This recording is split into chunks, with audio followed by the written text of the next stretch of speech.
Chapter 1. The Beginning. My name is Evette Shaw. I was born in the Midwest in the winter of 1972 to Kelly Stewart and Richard Shaw. My big mama told me there was a bad blizzard that night. The whole city was out of power. It was a miracle that my mom made it to the hospital. After 12 excruciating hours of labor, I arrived. Baby Evette, a light-skinned, green-eyed infant with curly hair and slightly slanted eyes that suggested I was of African and Asian descent. My parents were high school lovers but never married. My mother, Kelly's, was 16 when she gave birth to me. My father, Richard, 19. I know little about their relationship as they split when I was 2. Since I was an only child, my days were full of entertainment. I was very precocious and inquisitive, fascinated with the spiritual side of life. To me, God was my friend. We shared a personal connection and talked about everything. I saw God in everything and everybody. No matter how bad a person was, I knew there was something good inside of them because God lived in them, and God is good. Psychics, palm readers, metaphysic practitioners, and others that were somewhat eccentric were immensely interesting to me. Astrology, along with different religions, fascinated me. I began studying those subjects. My personality was bold and vivacious. I wasn't afraid to speak my mind. I had a knack for getting along with people. For some reason, people felt comfortable talking to me. They shared their problems, and I gave my advice. Surprisingly, they took heed. I guess you could say I was somewhat of a counselor growing up. There was a special place in my heart for the downtrodden and unfortunate. I like to cook.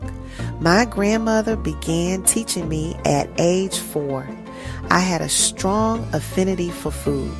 Cooking brought out the creativity in me. I watched cooking shows on PBS and enjoyed exotic cuisine. I was always in the kitchen trying to duplicate a recipe I saw on TV. Part of me was an introvert. I like to write in the form of journaling, poetry, and letters to God. I read my Bible a lot. The Bible was full of interesting stories. I could read about murderers, cheaters, kings, queens, and the poor all in one book. I would imagine how things would be if I lived back in those times. Growing up in the 70s and 80s was fun. Music was a real part of my life because my family was very artistic. I like mature music, the kind my parents listened to, with one exception, New Edition. I could always groove to them. They had a sound that made me want to get up and move. I enjoyed the different moods music put me into. Music was soulful back then. It brought people together. It represented change and reached the depths of the issues in the Black community.